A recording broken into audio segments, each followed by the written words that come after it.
Good morning. I'm Jennifer Diallo. I'm from the Office of Degree Authorization for the state of Oregon, and I'm joined here by Ben Cannon, the Governor's Education Policy Advisor. It is our honor and privilege to participate in the visit of His Holiness the Dalai Lama and to be the guests of Maitripa College, one of the fine examples of schools under authorization in Oregon. A degree is an academic credential that must be authorized by a government in order to be legal, in order to hold the value of a public credential. And the purpose of degree authorization is to ensure, around the world, in every country, is to ensure that certain standards of quality are met and that the holder of the degree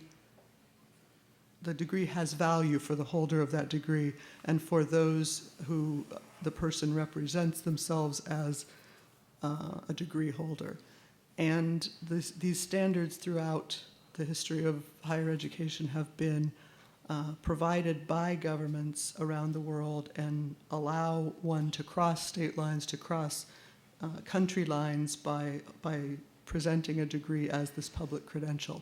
In the United States, we also have a system of accreditation which ensures the value and the quality of those degrees, and regional accreditation is the level that is recognized around the world as holding the highest value for a degree.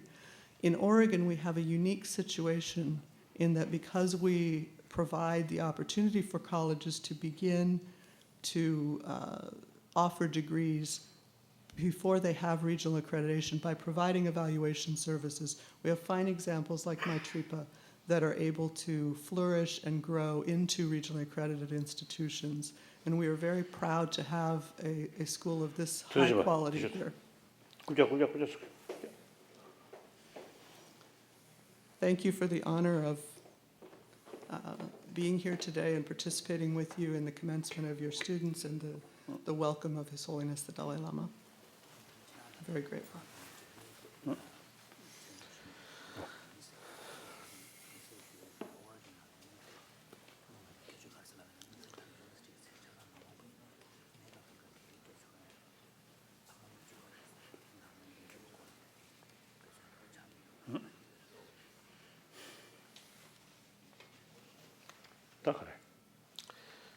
So I think now we begin with the presentations. It's going to be slightly different than what you find in your program. I think Dr. Alexander will go first, and then I will go next, and we'll give His Holiness the last word. So Dr. Alexander.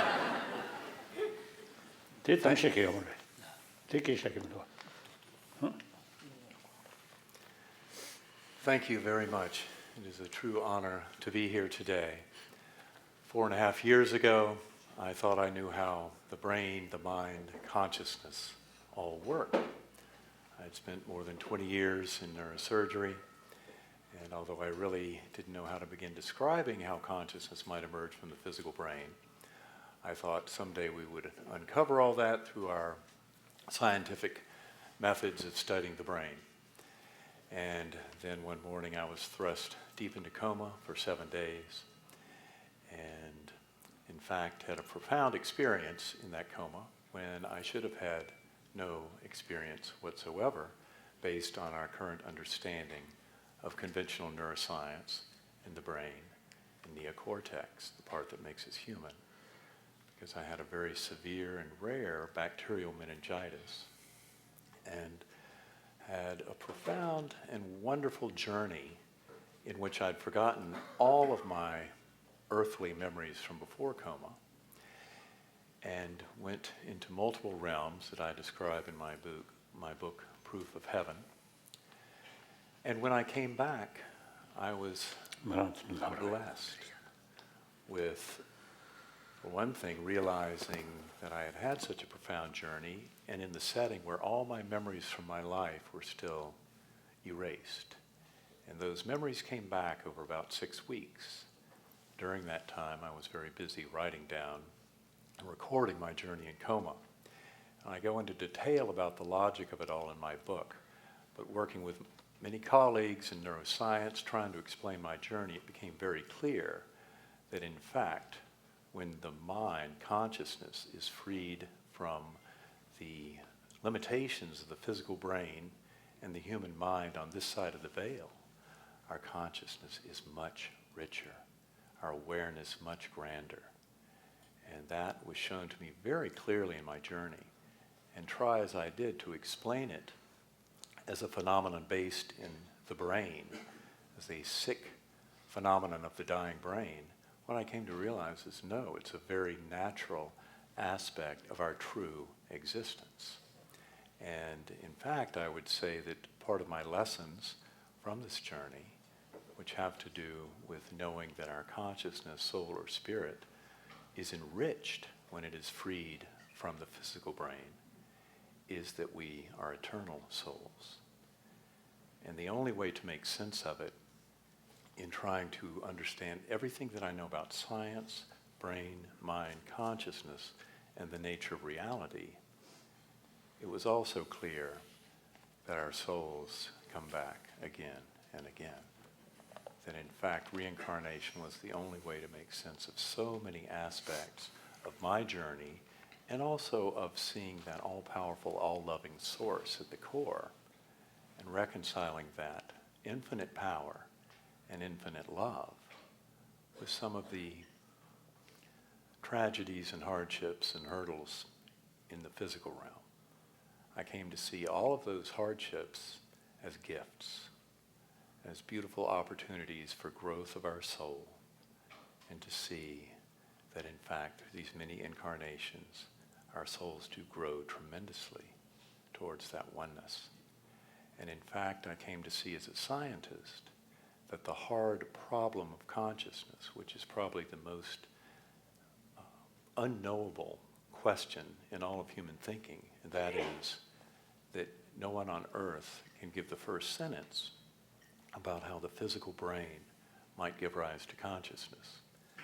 That in fact that kind of question, as well as all the phenomena of what are called non-local consciousness, such as telepathy and near-death experiences, reincarnation memories, out-of-body phenomena, remote viewing, all of those phenomena actually come to a much cleaner answer, as well as the enigma of quantum mechanics when we start to understand that our pure materialist thinking, I should say mine, before coma, was faulty, that it was inadequate, that it had nothing whatsoever to offer up about the nature of consciousness. And so in fact my journey was very much an awakening that I think probably everyone in this room has already awakened to, but I have to confess, I needed a thumping. I needed something to get my attention, but I had everything I needed before. I never needed to have a near-death experience. Just by being conscious, everything was there that I needed. Deep meditation, centering prayer, these are all means of getting to these deeper truths. Sometimes what I call the gift of desperation, and that is a beautiful gift indeed. And I now see that this is all about our coming to a higher wisdom that really follows a much longer pathway about knowing the true nature of our existence. And I am so grateful to the wonderful efforts of so many, like His Holiness, who have led the way through so many years to help bring science, spirituality, human knowing, and getting to the deeper aspects of our existence with peace, compassion, love, forgiveness, and that it is all such a gift to the world. Thank you for this opportunity.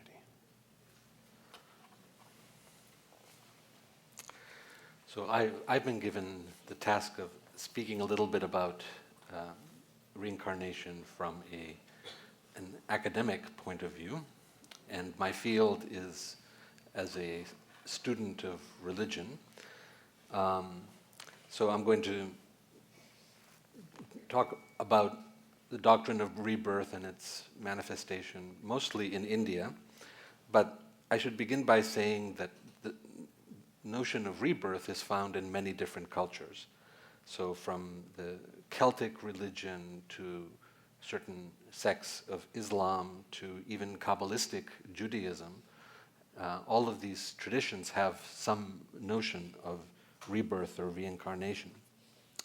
But arguably the most sophisticated development in the theory of rebirth or reincarnation is found in India.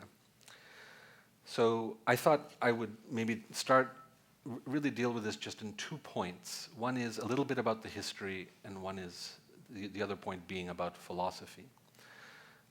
Now, if we think about the history of rebirth, of course, from the viewpoint of traditional Indian religions, rebirth and the doctrine of rebirth is a kind of trans-historical thing, meaning that according to Indian beliefs, we have been being reborn since beginningless time, and throughout this whole time there have been enlightened beings who have come to the earth to teach us about the doctrines of karma, of rebirth, and the methods to lessen suffering. So from the tradition's point of view, we can say that rebirth is a kind of trans-historical phenomenon. But academic historians of religion look at the history of the doctrine of rebirth in a slightly different way. And if we look at India, we find, for example, that rebirth hasn't always, even though it's very much a part of the Indian worldview today, sometimes I think that it's almost imbibed with the mother's milk, so that children, and this is the same is true in Tibet, I think, come to the belief in rebirth almost innately. But this wasn't always the case. So for example, if we look at the most ancient scriptures of India called the Vedas, or in Tibetan they're called Rikche, there doesn't seem to be much idea of rebirth in these old texts. Then slowly, around the 8th, 7th century BCE, sometime before the Buddha, we begin to see inklings of the idea of rebirth, sometimes in ways that we wouldn't understand today. So for example, initially there's the idea that upon death, that the soul goes into heaven, and then it gets, it comes back down to earth with the rains, it gets eaten by animals, and then as the products of these animals are eaten, the soul gets reborn.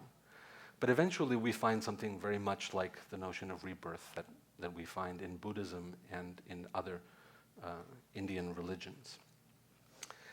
Now, that notion, I think, comes to be explained in very detailed way in religions, not only like Buddhism, but also in other religions like Jainism, and eventually by all forms of Indian religion. And they explain why we are reborn, and this mostly has to do with the theory of karma. They explain the mechanism of rebirth, that is the stages of death, the notion of the intermediate state, and then the process of rebirth itself. And most important, perhaps, these religions explain the process for stopping involuntary rebirth. So this gives us a kind of very brief idea of the history of the notion of rebirth. Now, even in India was itself a very heterogeneous society. There were many different points of view, and not even once the doctrine of rebirth had taken hold, not everyone bought into it. So there were skeptics even in India. There were some schools that were known as materialists, for example, who actually rejected the notion of rebirth. And it was in response to this that you have Indian thinkers, some of them very important Buddhist thinkers, that attempted to give proofs for rebirth.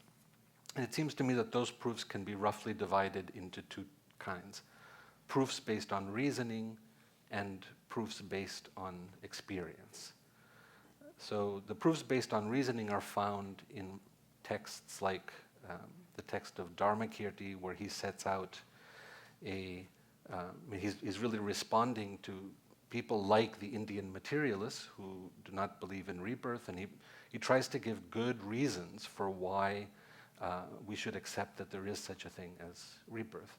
And those arguments have to do with the nature of consciousness, the fact that the nature of consciousness is different from the nature of matter, and that like causes must give rise to like effects, and that at the time of death, unless there's something to stop consciousness from taking rebirth, that naturally consciousness has to go on, it has to give rise to a like effect, hence there must be some rebirth. But there are also empirical proofs. Now in India, actually, I think we don't find many instances of people giving empirical proofs for rebirth. That is, at least in the ancient texts, we don't find many accounts of people saying, I had such an experience, I remembered my past life, or I realized that such a person was the reincarnation of someone else. In India, we don't find many instances of this. I've often asked myself why we don't find this. On the one hand, it's because Indian scholars did not write very much about their own lives or their own experiences. We don't have many biographies of Indian saints that were written in India by Indian scholars. But there's a famous line in a work by the historian of the Kadampa school called Lechen Kunga Gyaltsen that recounts a story of when Atisha came to Tibet in the 11th century. Some of his disciples asked him whether he would write down his experience, his own experiences of his past lives, of his future life, and even of his enlightenment. And Atisha refused to do so. And he said that the reason was because these were kind of private matters that should not be revealed publicly. So on the one hand, we don't have many accounts of such experiences in India, I think, because there's not much tradition of writing biography in India. But on the other hand, I think there's a kind of reluctance to speak about this because it's considered something of a private matter. In Tibet, on the other hand, we have many accounts of people remembering their previous lives and also identifying the previous lives of others. So, for example, in a work of the third Karmapa who's writing about the first Karmapa, he gives an example of the first Karmapa being asked where a certain individual had been reborn. And the first Karmapa says that he's reborn in a very far-off area of Tsang. And later on, the disciples of the first Karmapa go there and in fact find a boy that had been reborn into a specific family, just as had been described by their teacher. So there are many examples of this in Tibet, and this we might consider to be examples of empirical proofs for the existence of rebirth. And I will end on this fact. Today in the United States, Buddhists account for less than 1% of the population. But something like 25% of all Americans, not only North Americans, but in fact in Western Europe as well, believe in rebirth or reincarnation. So the number is much more vast than the number of people who are Buddhists or who are adherents to the traditions of Indian religions. But that still leaves 75% of people who do not believe this. So especially on an occasion like this, when you have a graduating class that is about to enter the world, I think it's incumbent upon people to think a little bit about how one will take the knowledge of Buddhism that one has and be able to share it in a manner that doesn't presume that everyone is going to have the same beliefs that you do. So in this regard, I think His Holiness has been a model of a public intellectual who is able to go beyond the religious beliefs of his own religion to be able to reach out to broad audiences. So on this note, I'll end and allow His Holiness to speak.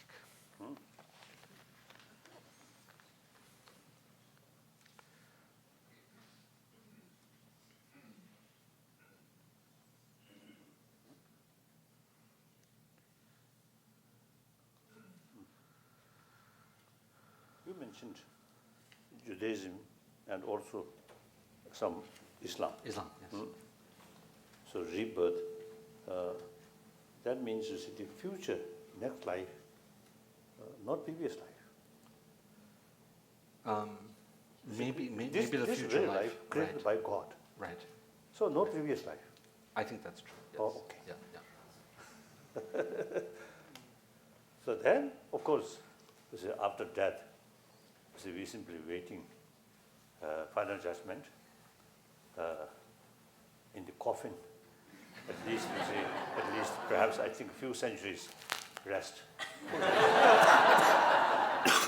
So there's some kind of a concept, at least a future life. At the time of death is completely sort of stopped, not that way. I think that's many, I think, because of the believer. Oh, sorry. I discussed this. I inquired, out of my own curiosity, the Shintoism, the Japanese Shintoism, and also I think Chinese. They very much sort of also a strong tradition to worship their ancestors' soul or something. So they consider that is something natural.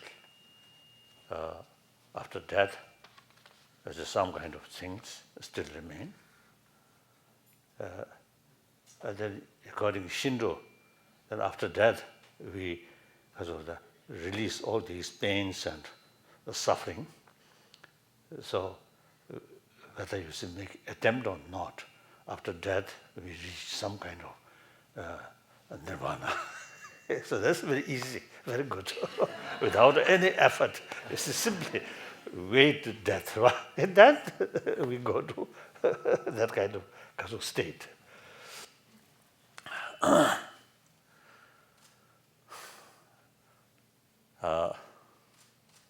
As your own, also your explanation on the basis of your own sort of experience.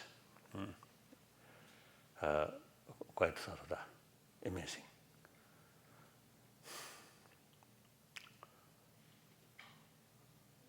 Now I think overall, I always consider the scientific research work is something quite a reliable sort of method. At the same time, we must, because of the accept certain phenomena which beyond our capacity through investigation. Therefore, it's a Buddhist concept, 통합문주, 중세고유, 신도고유. So, because of this, in Buddhist philosophy, louder. 그래서 커미션다질래 열사, 그래서 가시면.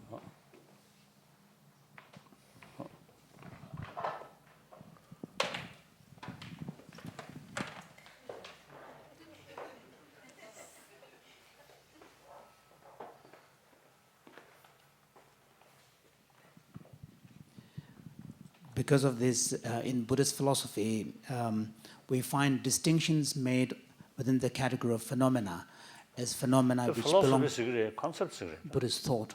Buddhist thought. Yeah. For example, we speak of evident phenomena which lend themselves to experience and observation. Then you have the hidden phenomena which can be inferred on the basis of observed phenomena. And then there's the third category of phenomena referred to as extremely hidden. So science, I think mainly, you see, their research mainly on the first level, category. First category. Then, on the basis of their finding, then some sort of the chabachaji. So then, of course, based on observation, they can also draw inferences. So then it touches upon the second category of phenomena as well. Then third level, only through someone who actually experience. Now, for example, his own sort of experience, for him is something reality, real. But those people who never sort of experience that, still, his mind a little bit sort of different. It's possible like that. So that's the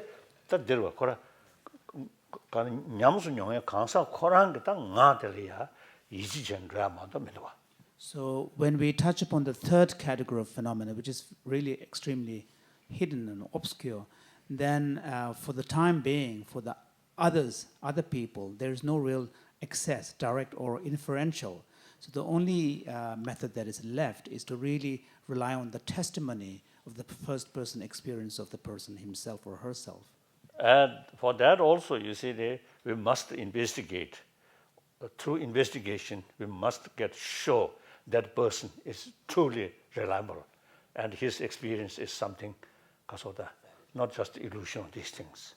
Now, through then thorough investigation, that person is reliable, never telling lie, and in this particular case, you see, no reason to tell lie. Therefore, you see, So then one can take the testimony to be credible. So this point is, Chenrikwe Zani Ni Mutuyaki Tesenshik. That the Manyavarimato, Maberneva, church. So the point I'm trying to make is that with respect to science and its scope for knowledge and discovering knowledge, we need to make a distinction about the fact that there might be certain types of phenomena which science, it's beyond the scope of scientific inquiry. Therefore, we should not confuse between something that the science hasn't found or proven and something that science has proven to be not to be the case, the opposite. So these are two different things.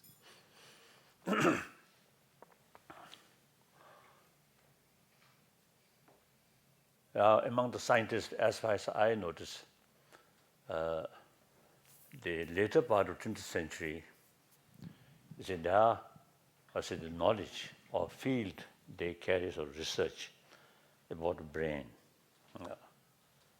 Quite sort of the more deeper level, this is still more mysterious things.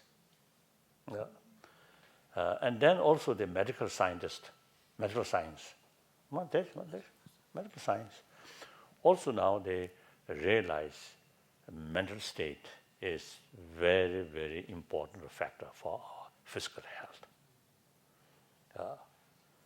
So therefore, these scientists now brought the more attention about what's emotion, how to deal with this emotion. Through only surgery or through drug? No. Whether there's another way to deal with this sort of the problem, emotional problem, these things, problem or certain emotions like that. So last about 30 years, I had sort of serious sort of dialogue or discussion with scientists. Result,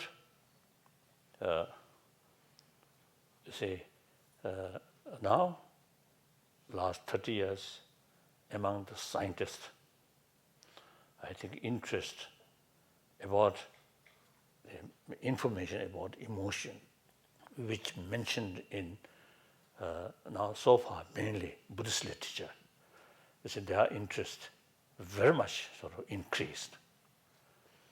And actually, some scientists, last I think a few years, they actually carry some experiment through training.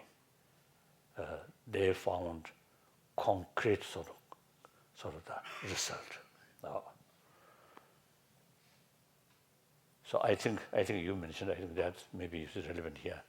One, my friend, one scientist, he publicly sort of mentioned he is not Buddhist, but he believes rebirth.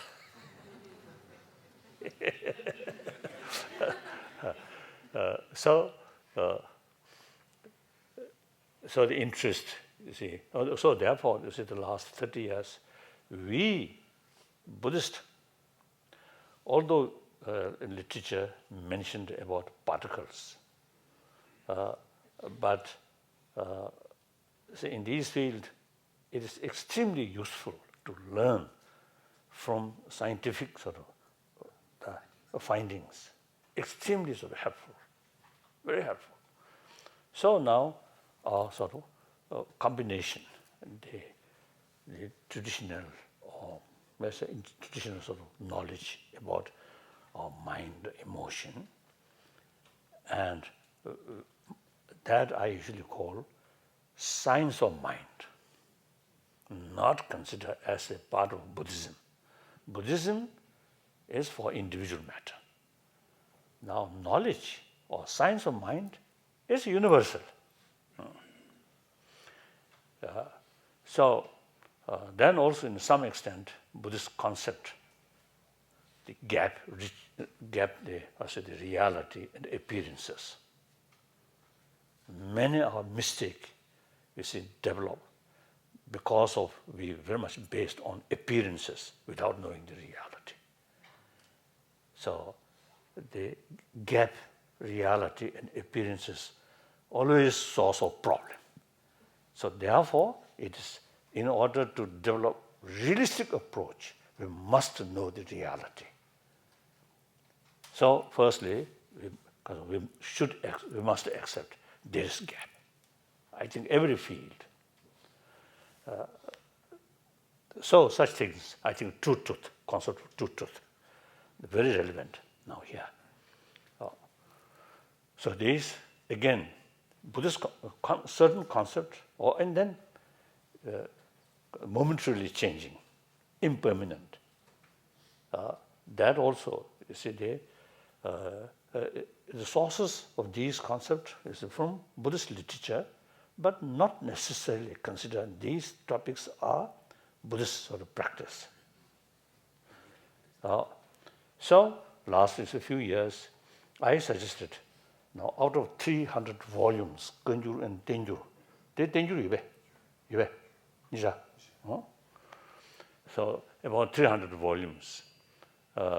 Usually, you see, we Tibetan also, you see, we consider these are something sacred sort of text and worship. Never feel, of course, the common people never feel these are text for study. That's now must change. I always telling, these 300 volumes is actually text, not just as an object for worship. Just if you touch our head.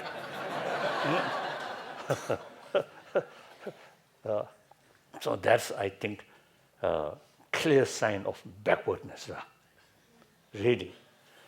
So the 300 volumes, Genjur about 100 volumes, and the Tenjur, that means commentary about Buddha's teaching, wrote by Nagarjuna and so on. These are great scholars.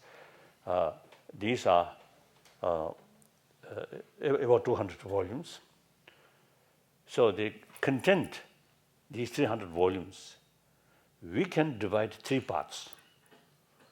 One part, science, about matters, about minds, emotions, these things. It's simply, when this text is mentioned about mind or emotions, not mention good emotion or bad emotion, simply what's the reality it mentioned. So it is science. The second category, on the basis of their on the basis of the reality, then is a certain sort of concept. That means the the second part is really based upon the discoveries of the first part, which is the kind of the equivalence of science, then kind of concepts which are in some sense kind of developed on the basis of that understanding of reality. That's Buddhist philosophy or Buddhist concept. And certainly, like Four Noble Truths, then these then related with Buddhist religion, about concept of nirvana or salvation, these things. That's more close to Buddhist religion. But simply, you see, the impermanence and these two truths. I think we can consider these are something a philosophical view or concept about reality, like that. So why you see, I try to make distinctions in these 3 categories. The Buddhism religion part is only for Buddhists. The other 2, something very useful for our knowledge. Therefore, that should consider as an academic subject. Clear. So last now, I think 2 years to 3 years, we already now categorize these three parts. Now, firstly, we made compile in Tibetan, then in translation in English, then Chinese, then Hindi, like that. No Spanish. So later, like you, have some sort of responsibility to translate into Spanish. So,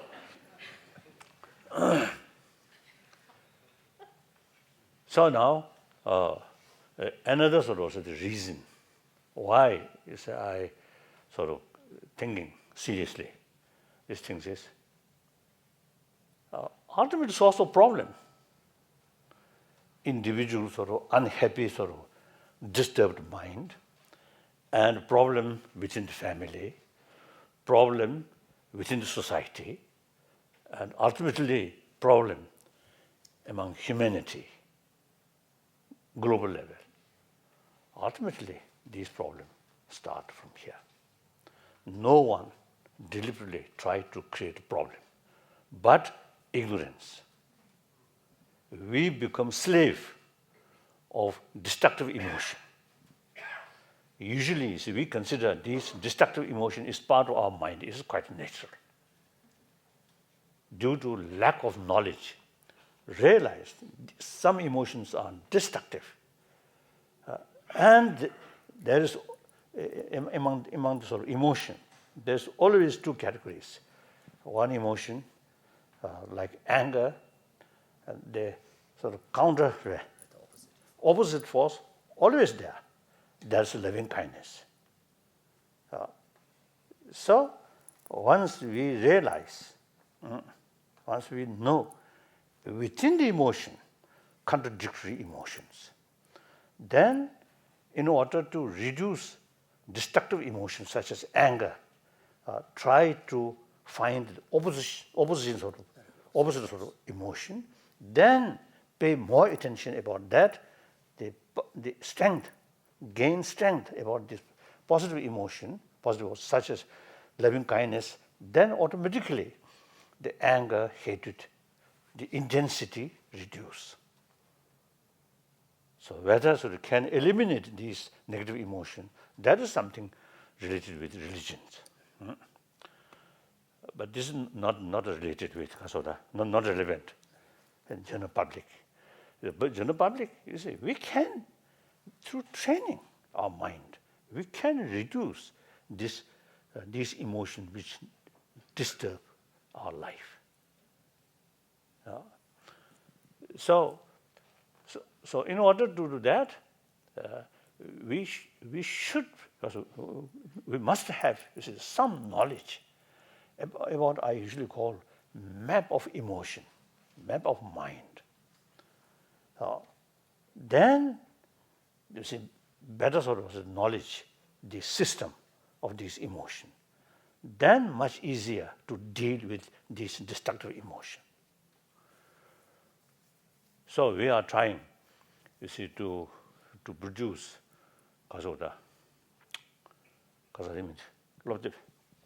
Textbooks. or textbook about these things as an academic subject, and eventually can be used in secular education field from kindergarten up to university level. Here is some modern scientist like Paul Ekman. You see, his own sort of research. You see, he identified, I think, 14 or 16 different emotion. Different classes of emotions. So we can add these things. Then some other sources, if something useful, we can add like that. So that we are doing. So perhaps I think this this institution, I think can carry some research work, and also I think to part of our Participate in this dialogue process. And Cardo.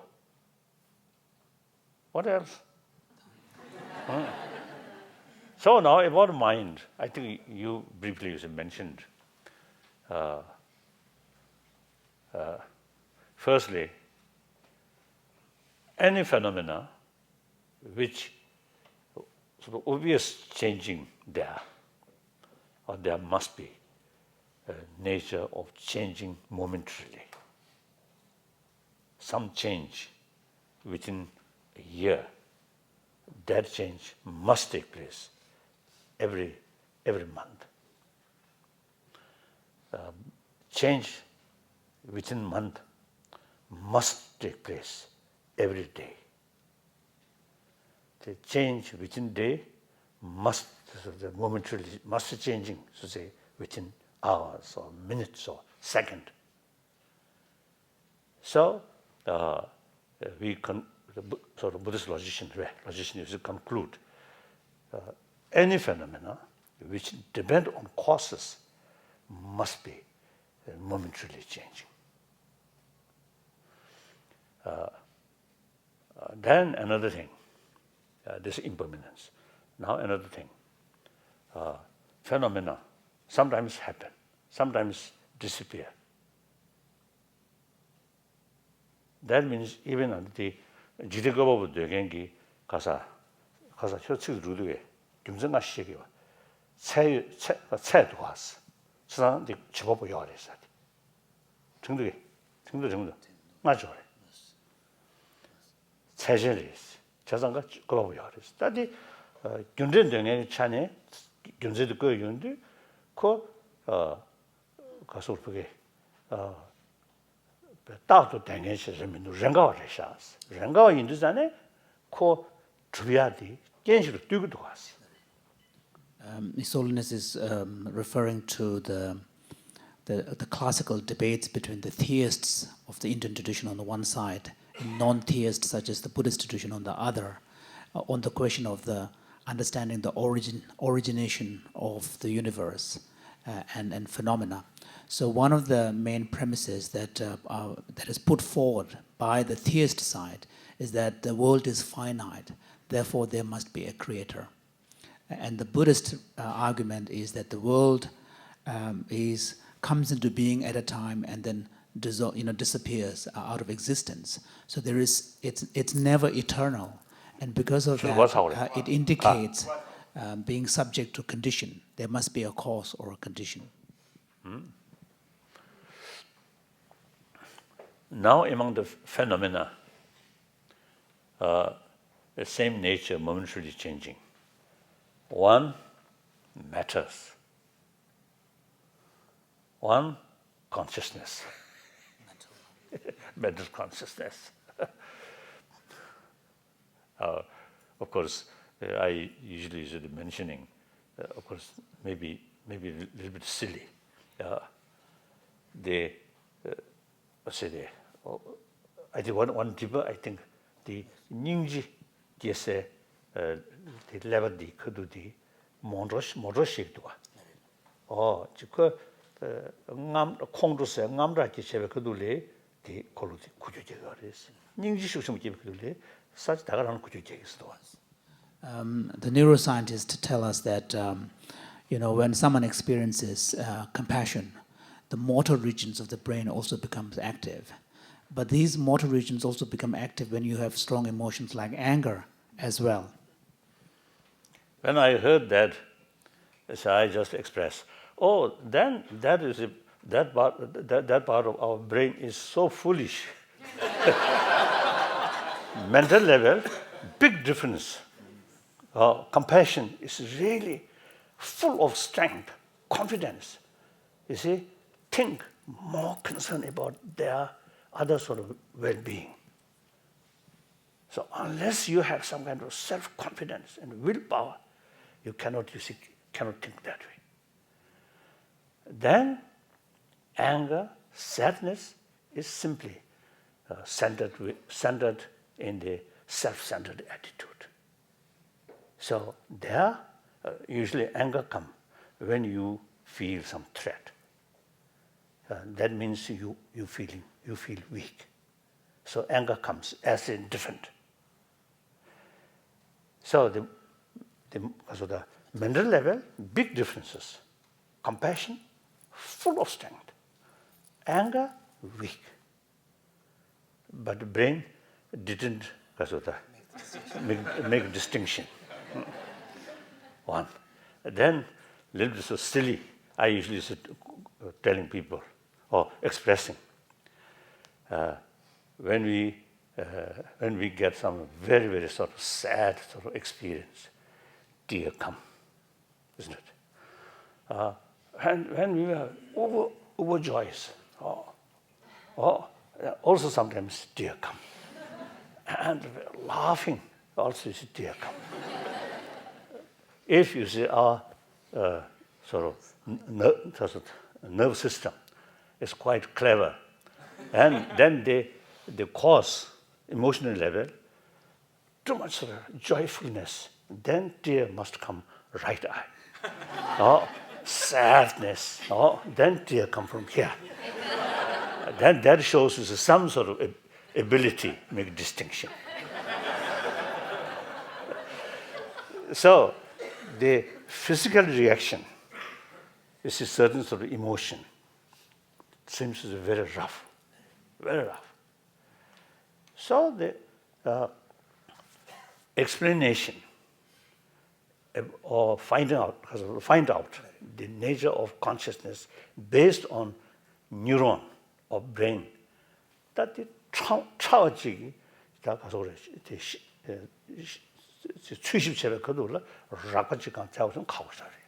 So what this suggests is that trying to really kind of formulate a comprehensive explanation of the nature of consciousness, which is a very subtle phenomena by definition. Very sophisticated. On the basis of a material basis like brain, on the basis of neurons, which is much grosser phenomena, that there is a very it's problematic. There are also many years ago, you see, one occasion to some sort of our meeting, the human sort of behavior or human mind, in order to know, you see, these things, test animal. I think big differences, even brain level, big differences. So very difficult, you see, try to understand about the human mental sort of activities on the studying on the animal brain. I think very difficult. So now, and then sort of another sort of level. Those momentarily changing must be cause. Cause, two kinds. One, substantial cause. One, cause of cooperative cause. Now, for example, the eye consciousness, the cooperative cause, eye organs on these, and also I think including some the brain activities. So, but the substantial cause, eye consciousness, such as because of the cognitive usage. So it's the quality of awareness itself, yeah, which gives rise to this cognitive capacity. That must be is previous sort of continuation. Like you see, because of the Material things like.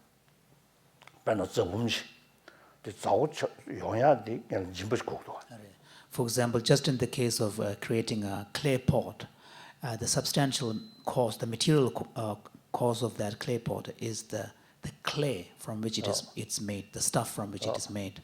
The cooperative cause, some instrument, some human effort, all these things Involved. But substantial cause must be a cause which same nature, so that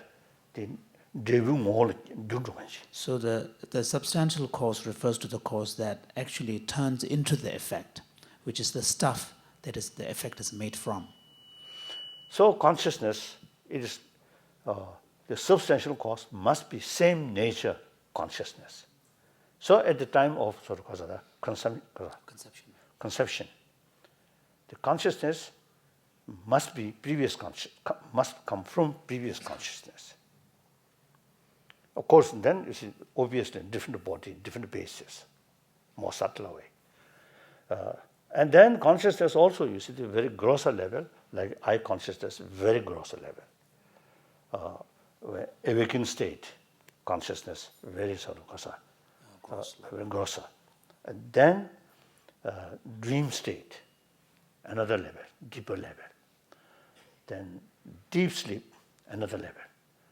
As you mentioned, coma survey, fainted, coma, another deeper level.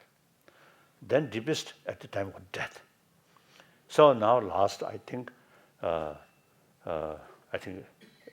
decades, we notice in India at least, I think 30 cases, as we know, after death. Clinically, death. Heart beating stop, blood circulation, brain stop. So brain dead. So clinically dead. But body remain fresh. Next, 1 week, 2 weeks, 3 weeks, 4, 5 weeks, it happened. So there must be cause. We cannot say some blessing, due to blessing, these things happen. No. This is nature. So must be some explanation. So that we now, you see, we believe the innermost subtle consciousness still within the body. All grosser level of consciousness stop, but very subtle consciousness still there. So some people, even that state, come back, then under the tendency. The innermost subtle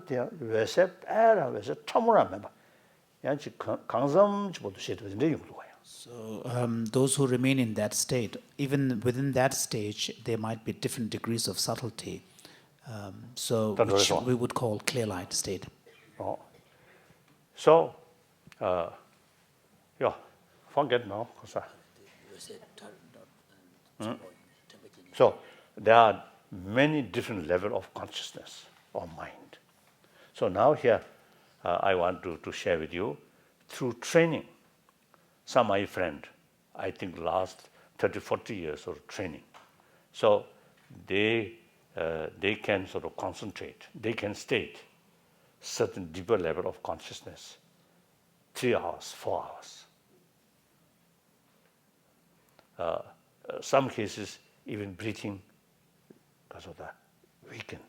Become very faint. Or sometimes stop. So these are sort of actually These are actual experiences of people.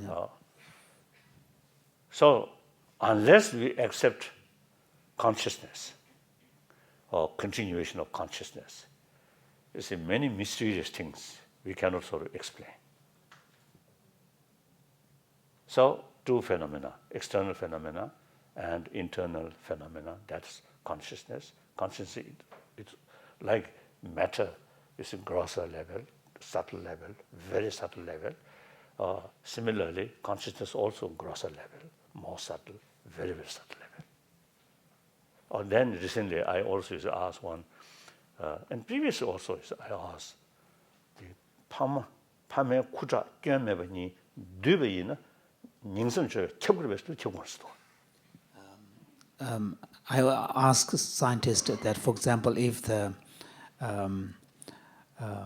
egg becomes fertilized, does that necessarily lead to a full birth? And I was told that's not the case. Then, what is the cause? The only material, alone material, then blood and the semen without sort of any sort of damage also. And then meat must take place, the birth. That's not necessary, not 100%. So then, third factor must be there. What's that now? So we call the being who take birth here. So now that what was that being? Now you both mentioned you mentioned soul, right? Buddhists do not accept soul. the self merely designated on the continuation of mind, consciousness. Besides consciousness, no independent soul, no independent self. So, except only Buddhism do not accept, you see, certain self or soul, something Something that is independent of the physical. physical. Something that is independent of the physical and the mental properties of the being. All traditions accept that, particularly Hindu, because you see, they accept the rebirth from previous life to this life, from this life, next life. So body and consciousness which related with this body cease. So there must be something. That's Atma, soul, permanent soul. But Buddhists say no. Simply designated on the combination of subtle body, subtle mind. So as like as mind, body also, grosser level of body, subtle level, very, very subtle level. Very, very subtle level, the body is simply energy. Energy, the subtle mind, always together. Like that?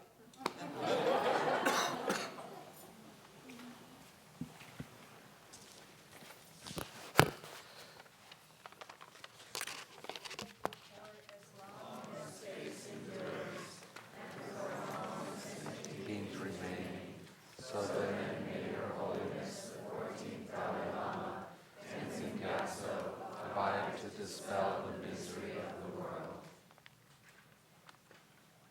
Thank you.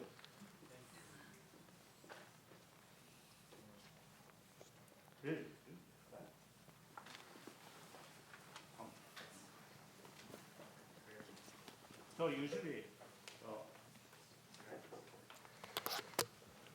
these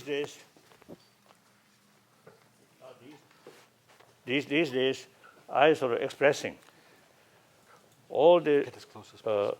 monasteries or Buddhist monastery in Ladakh and all these area should try to become learning center.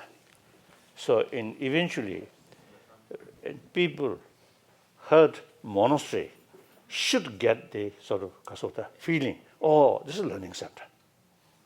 Like Nalanda. When we heard Nalanda, immediately we feel that's academic center.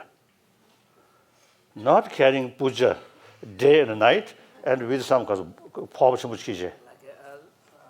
big bowl Big ball, like a and, big drinking bowl. and the Tibetan tea, or I think Indian tea, and get some money like that.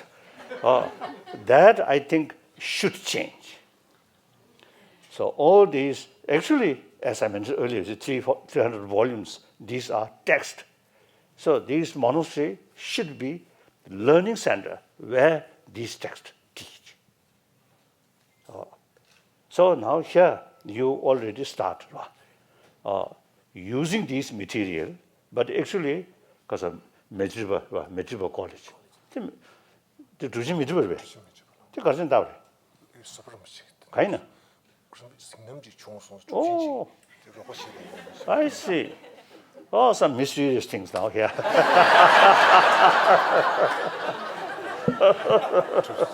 Oh, this way. Finished. I think like this. Some taller one. Come here. No?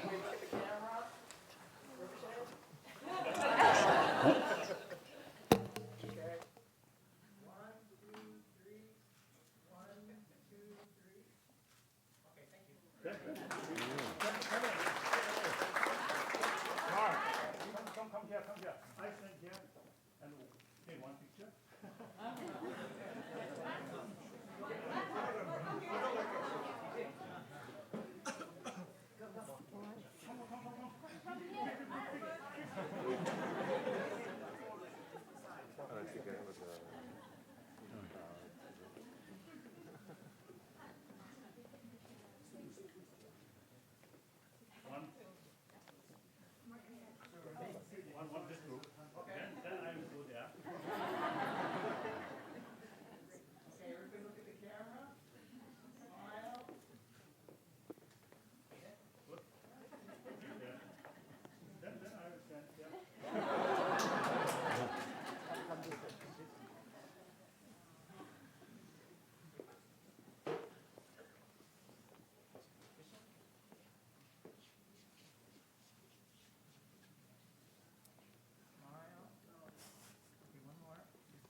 Thank you.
Is he still here? Did he go? He's gone out there. He's going to come back through here to go out the back door. Oh, he's going to go back through the temple. He's going to go back. Through the temple out that door. Okay. So he's gone out there. He's going to come back through. Okay. Tashile.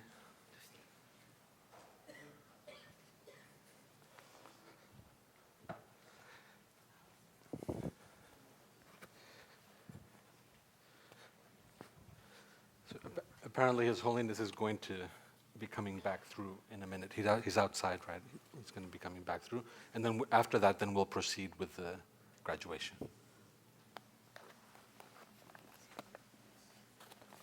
Yeah, you can sit.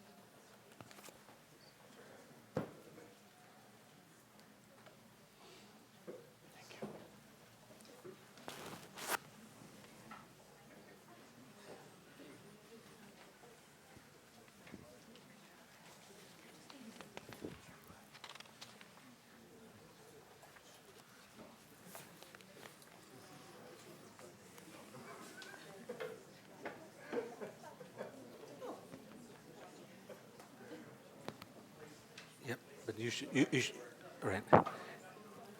People should just take their seats, and when after His Holiness comes through, then we'll proceed.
Okay. Okay, we're going to have, I was told, a 5-minute break, and then we will come back and do graduation formally.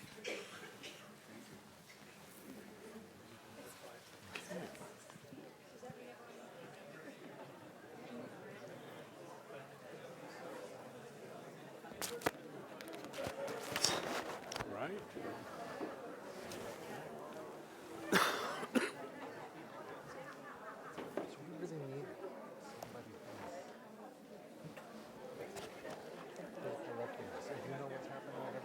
I think I'm going to be kind of. Okay, good.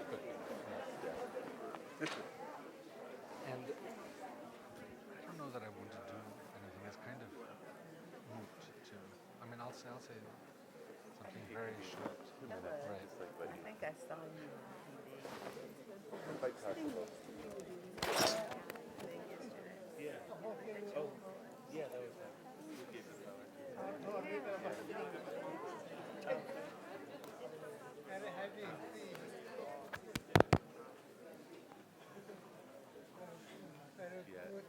If you could say just a couple sentences about.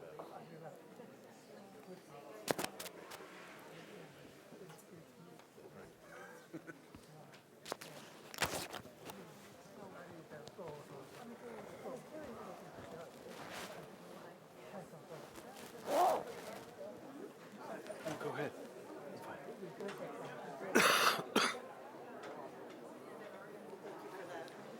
Thank you. Thank you. Yes. I'll mention a little more for the conclusion. There's a little more to the story I was saving for the very end. So I get to, well, there will. I get to talk at the very end of the graduation. So. Well, it's such a wonderful honor to be here.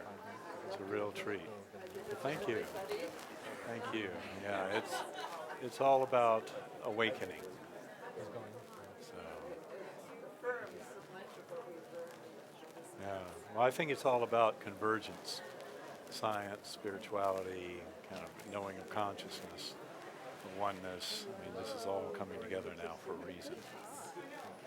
So, yeah. Well, thank you. Thank you very much.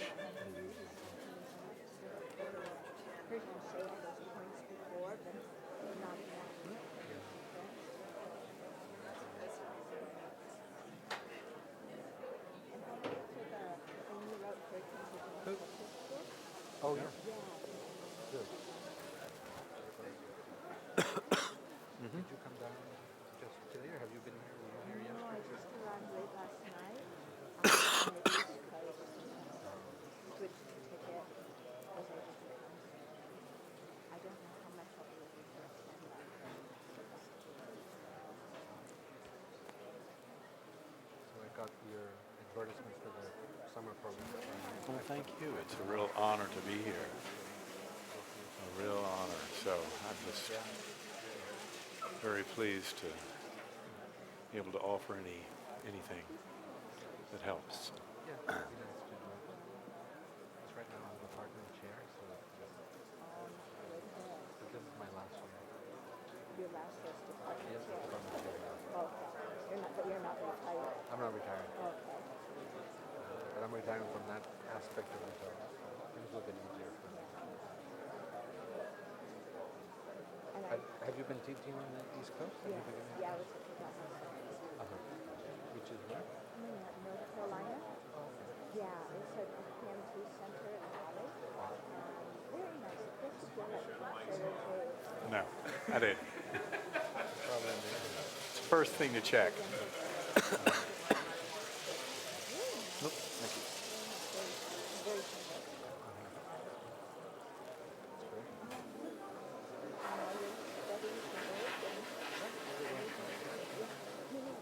The link for your conference on the tutus. Yeah. But we weren't able to see all of your presentation. If you have your paper or any of the other papers from that, It's going to be published. good. They're editing the papers, and they're going to even solicit some other papers. It's going to be published. Wisdom is going to be published. Oh, really? Yeah. Yeah, I think it's an important topic. And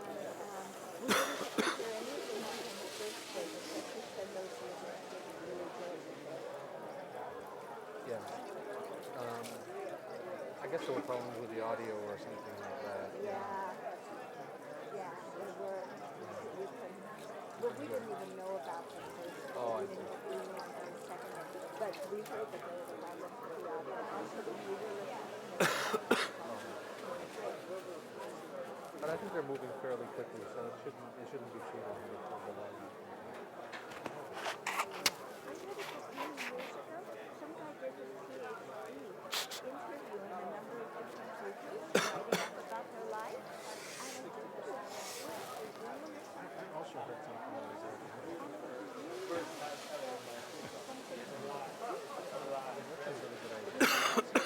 Figure out his name or when he did the PhD or Well, I read it in the early 80s. a long time ago. Right? So, yeah, it was probably like late 70s, very early 80s. Yep. Alexandra, I had a very, profound experience with my life too. Thank you for Really? Thank you very much.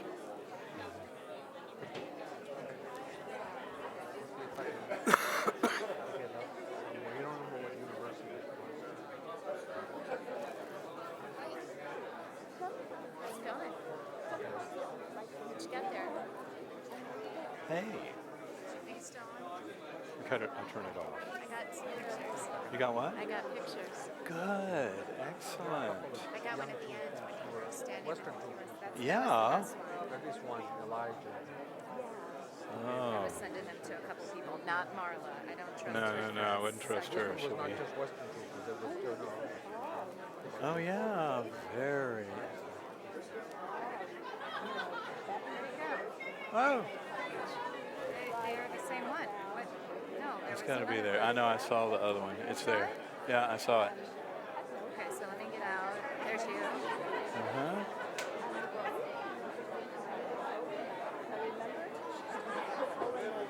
That one. That's good. That's a good one. Yeah, you want to send that to me? I will. Thank you. And then That's very good. that's you. Yeah. There's Ken. Yeah. I took a whole bunch. Very There's you. good. There's him, out of focus. And then there's you and him in the same. That's when you Uh-huh. were talking and he was listening to Oh you. yeah. That's him Okay. listening to you. That's you talking. Good. Did you see where I was before? This Yeah. is the empty room. I did. It took me a while to find you though. This is the empty room. It took me a while to It's a find pretty you. cool room, isn't it? It is. It's very nice. When did you find me? While you were still talking, or not at the end? Towards the end. I think I caught your eye. Yeah, you didn't see me. Yeah. But I Very can good. see you. You know what? What? There's two Alexander guest chairs. Really? Yeah. So there's an empty one next to me. The only empty one in the place. We'll have to tell Phyllis. That's exactly what Terry did. There'll be two guests. There'll be two guests. She held that possibility. She's not a very good manifestor, is she? No. She manifested the chair. I think she thought she was sitting in this chair. Did you see I get to make the closing statement at graduation?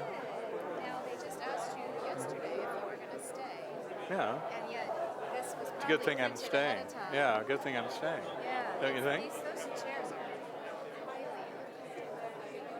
It's kind of like we used to do in skydiving in the plane. You didn't want people too comfortable in the airplane. yeah, on my butt. Not so Well- much the position. Oh, it looks like Yeah, we're going to start. I will see you shortly. Okay? go back to my Pick the chant. Yes. I will be seeing you in Santa Barbara in July. Very good. ions. Huh? Ions. No, The sen- next year. Okay, maybe at the end of the... right, I think, yeah, I think there is a, okay. Thank you very much. Well, I look forward to that. Good to see you. I wish the Right. Yeah, it would be nice to have a little more time. But we'll cover more in Santa Barbara. There'll be plenty of time there to talk. Oh, good. Excellent. Very good. Well, that is wonderful. Okay, well, thank you, and we'll look forward to seeing you, okay? If everybody could take if everybody could take their seats, we're going to begin the graduation ceremony.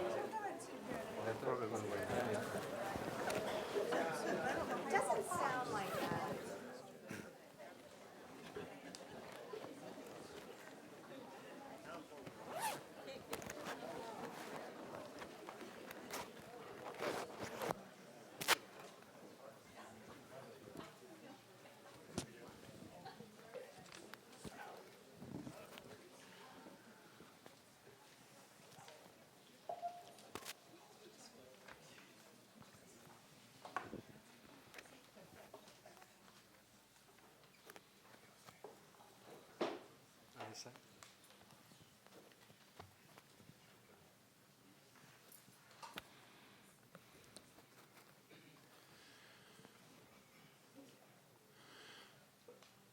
Okay, well, welcome back, everybody.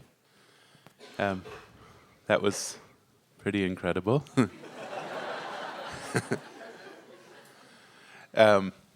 Okay, so we're going to begin together reciting. In the program, it says Bodhisattva aspirational verses. And unfortunately, Lama Zopa Rinpoche was unable to attend, so we're going to just recite it together. So, for as long as space endures, and for as long as sentient beings remain, so then may I too remain to dispel the miseries of the world.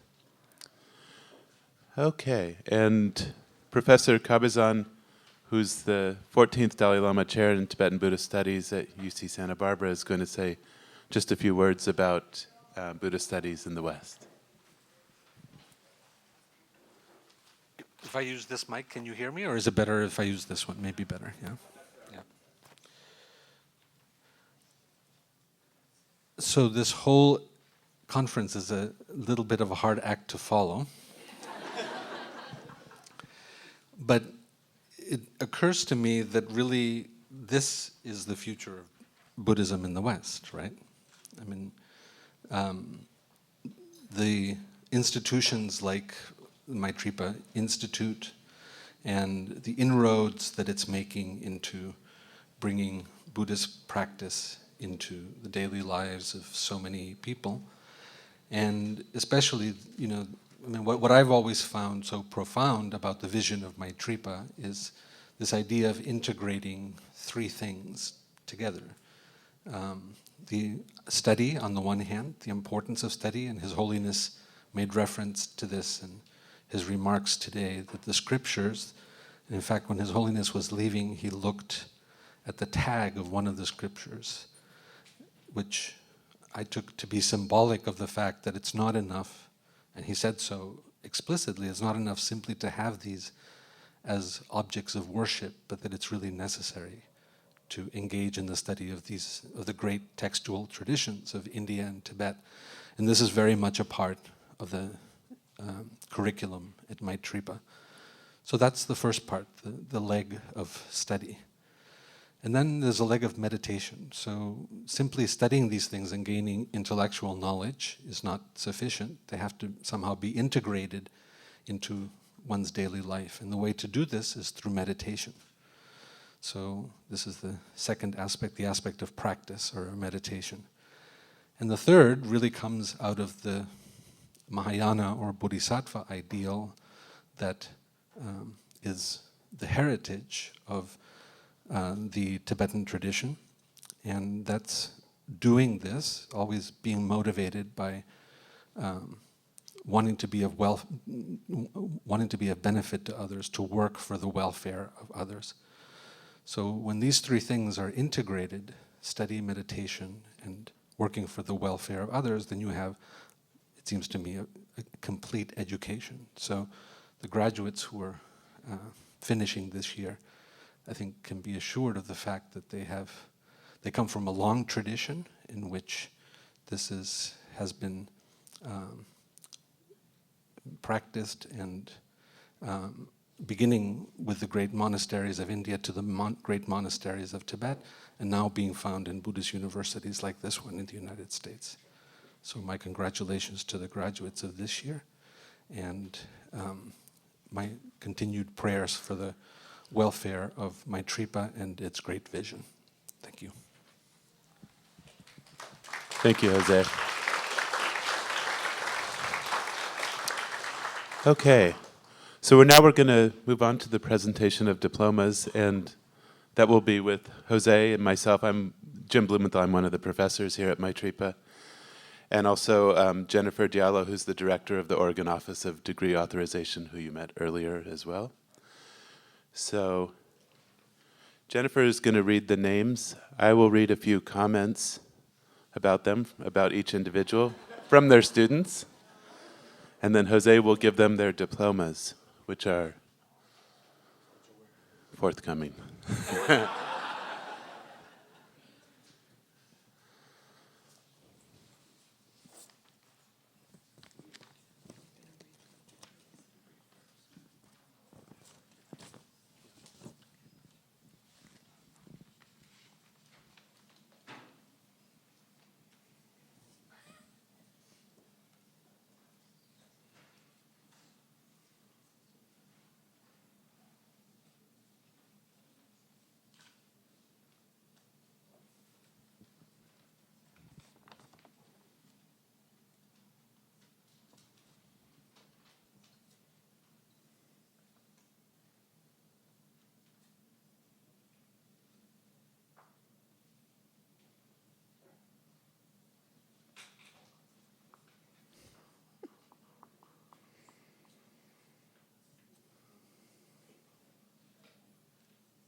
Yes.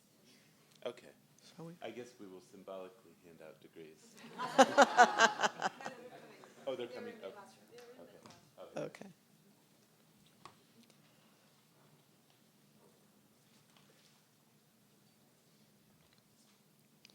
For the Diploma of Master of Arts in Buddhist Studies, Michael Yum.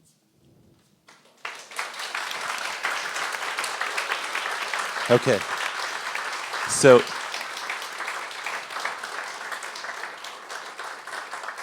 Michael is described by his fellow students in the following way. So Michael's classmates said, Michael is always up and ready to go at the crack of noon. I will say in his defense, earlier this week I asked if he would come to my house at 8:15 to go pick up a U-Haul to help bring furniture over to the first event. And he didn't even tell me that that was 4 hours before he normally woke up. However, he'll always sacrifice sleep or mealtime for Dharma activities, even hiking up Mount Hood with Rinpoche on only 3 hours of sleep. Michael's very inquisitive with a strong curiosity and eagerness to question, and is certainly not afraid to cut to the chase in classroom discussions and debates. Outside class, his sense of humor brightens our day, and he's always ready to offer you a smile, words of gratitude, or a pat on the back. And he was also willing to step up to a very difficult challenge for his master's thesis of translating a 15th century philosophical text, which is forthcoming. Right now it's in the visualizations, but anyway, congratulations, Michael.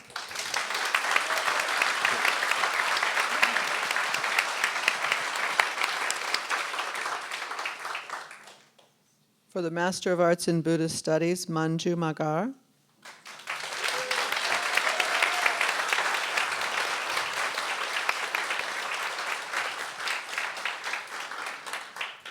Manju is described. Manju cheerfully calls hello, dear, when she sees you, and always has a huge smile and welcoming, warm hug. And this is really true. If there was any counter-argument to impermanence, it would be her permanent smile on her face. She extends this warmth and welcoming, inviting attitude to everyone who comes into Maitripa. Her classmates also concur that their Didi, or sister in Nepali, is an expert in Bollywood movies and making chutney. Thank you.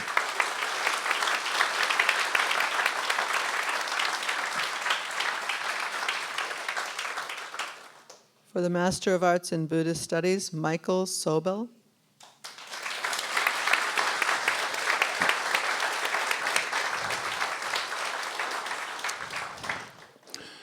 Michael's classmates like his really cool rabbit named Fred, and one of them who bumped into Mike at the gym remarked, he's surprisingly buff, quote unquote. Michael is adventurous yet kind, gentle, and calmly subdued. His classmates appreciate his excellent questions in class, which help others understand more deeply. Michael is very devoted to work, teaching young people from his heart with obvious enthusiasm, and shows a genuine interest in others, and he was also part of some of the furniture moving crew this week, and was just willing to help with the preparations for His Holiness at any time, in any way. He was always there. Thank you.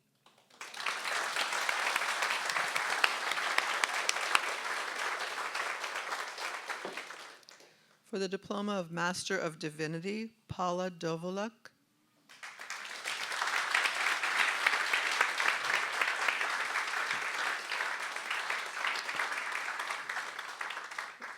Paula's classmates reflected that even though she might bellyache now and then, she's an inspiration to others. She hasn't given up diligence in practice and study for many, many years. We never stop learning new things about Paula. Did you know that she's a hardcore whitewater rafter, for example? I didn't. We always appreciate her conversations about her time in Asia. She spent quite a bit of time in Asia. Hospice work, and she has a deep and contagious laugh. She gives lovely comments, is so kind, caring, grounded, and insightful. And another said, Paula's my Maitripa sister.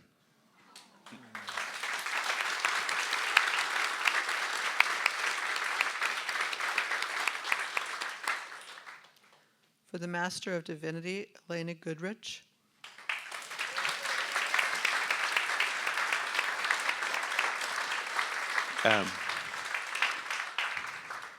It'd be hard to imagine a student with more enthusiasm than Elena. In many ways, she really embodies the real spirit of Maitripa in so many ways. She embodies joyful effort with a sweet and caring attitude and is ready to help others with a smile or to take on the tough tasks even when they aren't asked of her. She has a very pleasant, quote, radio voice and often suspiciously cheerful. Elena also maintains a somewhat secret and powerful level of karate skills, and I believe she's taking her black belt exam this summer. But of course, she only will unleash them out of compassion.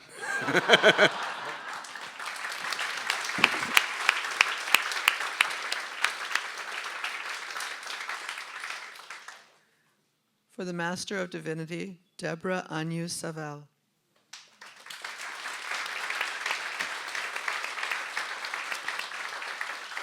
Deborah has been a genuine student and friend of Maitripa.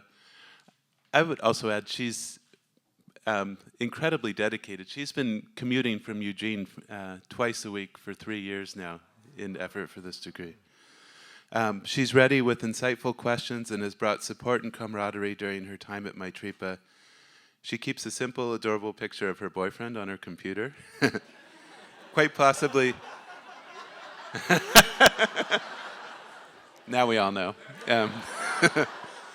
She's quite possibly the most prolific Maitripa College online community poster. Deborah has what some might consider an extra slow pace in walking meditation, perhaps from her years of serious training in the Zen tradition. But we'll probably admit that it's just because she's better at walking meditation than us. And is compassionately teaching us patience. She's brought with her into the classes life experience from being a mom and valuable perspectives from all her time studying and practicing at the Zendo. Thank you.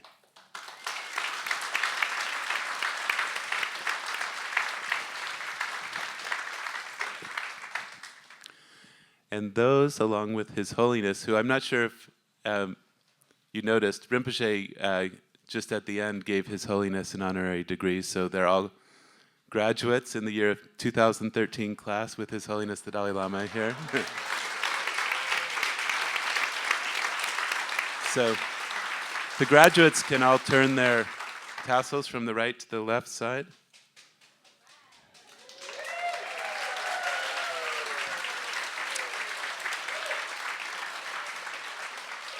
And so we thought the students would like to say a few words as well. So the first student speaker will be Michael Yum. Come on up. Okay.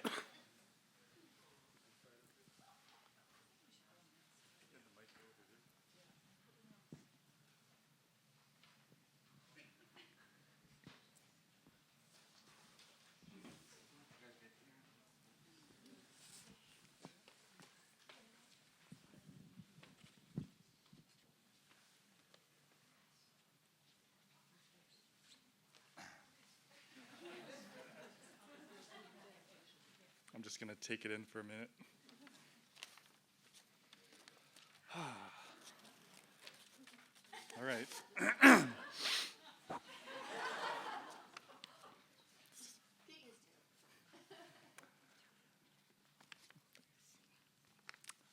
everyone. It's great to be with you on such a auspicious, during such an auspicious week. It's a real honor and joy to be with you here this morning. It's especially meaningful this morning as myself and my fellow graduates reflect on our time as students of Maitripa College and upon what it means to be graduating from such a unique institution. I'm speaking on behalf of my fellow MA graduates, Mike Sobel and Manju Tapamagar. Manju asked me to express her gratitude at being able to receive these precious teachings on Buddhism, an opportunity to deepen her understanding that she might not have been able to receive in her native home of Nepal, which is a very beautiful country and one of the holiest places on earth, according to some magazines. Anyway, Mike also asked me to express his gratitude and his thanks to all of the teachers and staff at Maitripa that made this day possible. I'd like to begin my own short address with a passage from Lewis Carroll, the author of Alice's Adventures in Wonderland. Alice laughed. "There's no use trying," she said.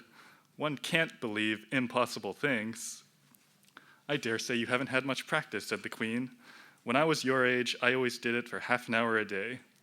Why, sometimes I've believed as many as 6 impossible things before breakfast." Much like Alice, I'm a pragmatic sort of person, and I too used to think that one simply cannot believe impossible things. And yet, at Maitripa College, it seems like we're asked to believe 6 different impossible things every day. Off the top of my head, the notions that it's possible to attain a renunciation lacking even a shred of admiration for all of the marvelous things there are in the world. The ability to cherish others to the extent that you would offer them the flesh from your own body. That it is possible to gain a total and permanent freedom from all of our numerous and petty sorts of suffering. That a person is not a solid, unsubstantial thing, but something merely designated in dependence upon the aggregates. That attaining a graduate degree from a Buddhist college is not a foolhardy endeavor.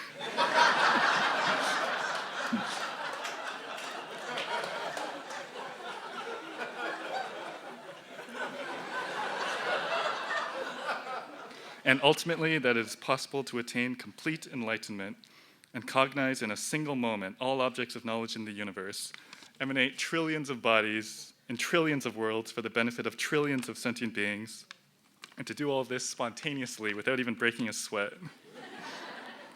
I could go on, but I think I've made my point. There's a certain mindset that comes with being a student at Maitripa College, a mindset that this building, the people here, the subjects we study, and our wonderfully precious teachers help to instill in us.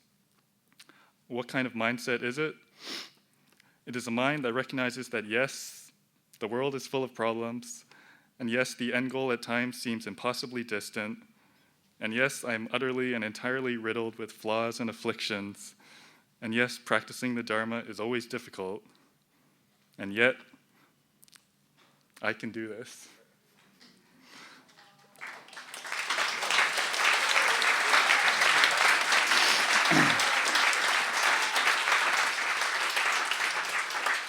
I will do the impossible. We will change the world. It is an audacious, seemingly impossible goal. The sheer existence of Maitripa College is an audacious, seemingly impossible goal. But I think if we all look around us and take a good long look, then I hope we all leave here today and take that mindset with us and continue to think impossible things every single day. Thank you.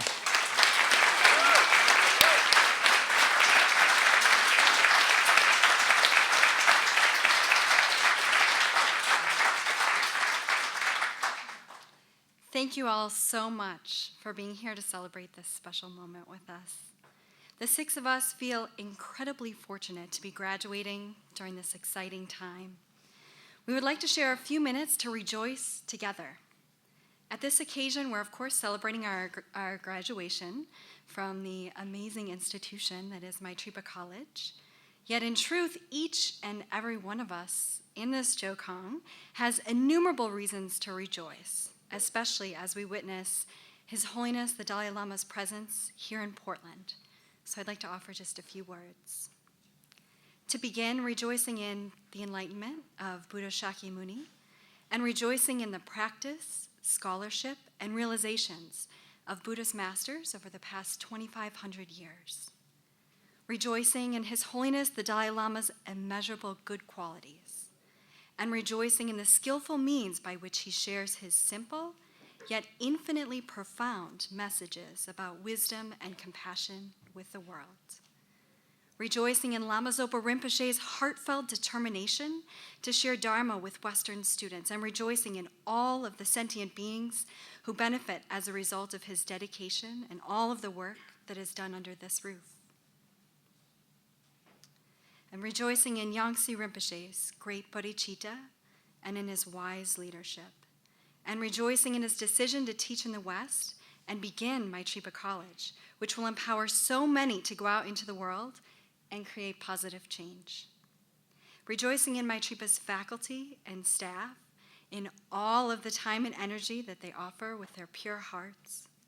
Rejoicing in the students, the alums, and the entire Maitripa community who are all integral to making this college such a special and sacred place.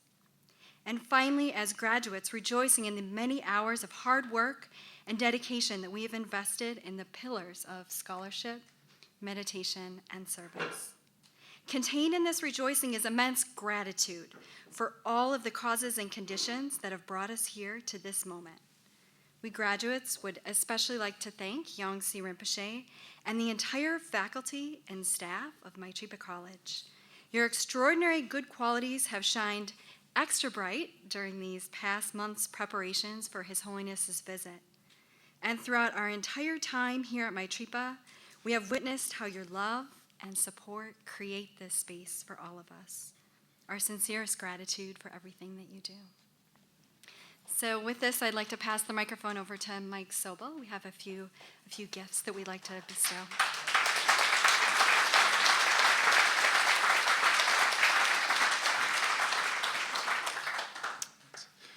As an expression of our gratitude that Elena spoke so well about, we'd like to offer some gifts that will be offered symbolically here.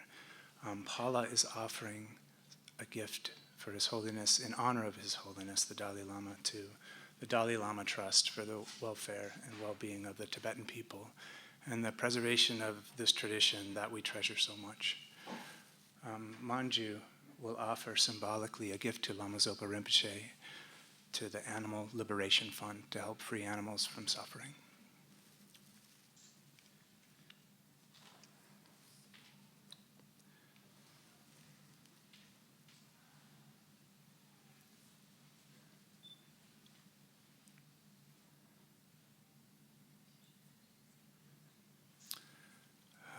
For our respected teacher, Yangtze Rinpoche, Paula will offer symbolically a gift in honor of Rinpoche. We'd like to make a donation to a local organization, Friends of Trees. This is also, we feel like this is in the spirit of the environmental dialogue. And for our teachers and staff, we would like to invite everyone to have a dinner with us, the class of 2013.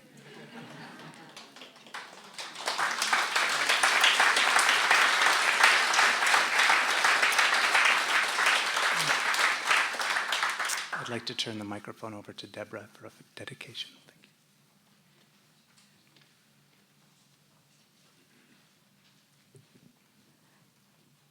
you. Oh, goodness, this hat. As we rejoice, so must we dedicate. As we walk forward from this auspicious time, may we offer ourselves completely and generously to our calling in the world. As aspiring chaplains, may we dedicate our merit to relieving suffering in hospitals, prisons, and hospices. As seekers of knowledge, may we dedicate our merit to growing and deepening the practice of the Dharma through continued academic study. Whatever our next steps on the path may be, may we also dedicate the merit of our work at Maitripa College to the long life of His Holiness the Dalai Lama, beacon of justice and hope. May we dedicate the merit of our work at Maitripa College to the long life of Venerable Lama Zopa Rinpoche, Spiritual Director of the Foundation for the Preservation of the Mahayana Tradition. May we dedicate the spirit of our work at Maitripa College to the long life of Venerable Yangtze Rinpoche, founder and president of Maitripa College. We bow deeply to their embodiment of the great wish-fulfilling gem of compassion and to their dedication to the full enlightenment of all sentient beings. I'd like to close with an invocation from the Zen tradition. All Buddhas throughout space and time, all honored ones, bodhisattvas, mahasattvas, wisdom beyond wisdom, Mahaprajna Paramita.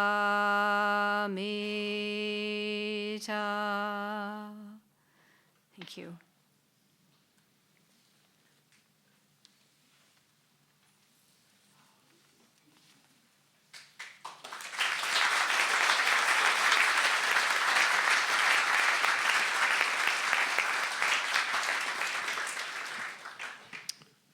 Okay, I'd like to invite up Dr. Alexander to give some closing inspirational comments. Thank you.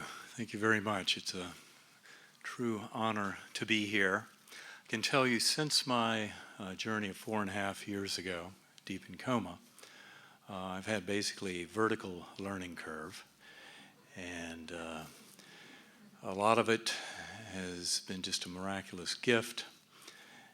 It became very clear to me as I started giving talks about my experience and was approached by spiritual leaders from all different traditions. I would hear about what seemed to be very much a convergence of thinking. And I came to realize that my journey, just personally, was very much one of taking old boundaries and knocking them down. And that includes boundaries between science, the science I had grown up with, the reductive materialist science that talk about impossible thinking, thinking that the material is all that there is. I mean, even Descartes, the premier dualist, would say if you had to pick one or the other, mind is the thing that's there. Consciousness is the thing that is truly there. And I came to realize that materialists were in a headlong rush to tell us there's no material to the material world.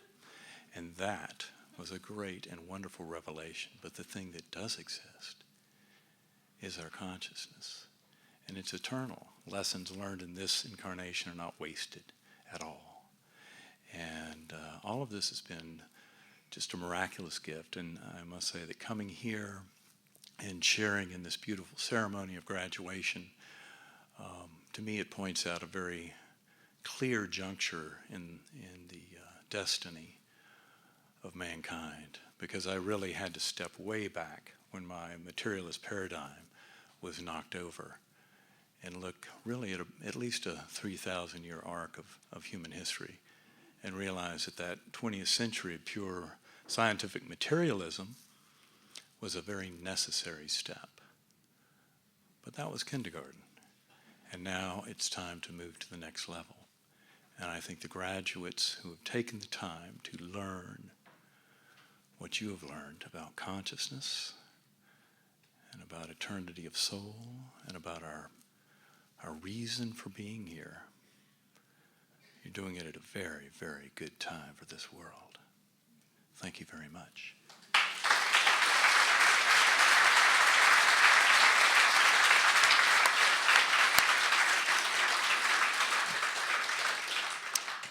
Okay, well, that concludes our graduation ceremony for 2013.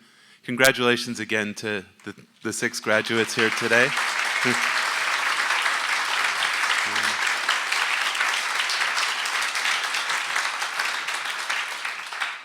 Thank you all for being here on this incredibly blessed day here at Maitripa College, and hopefully we'll see you all soon.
So that concludes the program, and I hope you'll all join us tomorrow at the Memorial Coliseum to see His Holiness again and again. And also, don't forget on Sunday from 12 to 5, the Green Action Day. Pioneer Courthouse Square.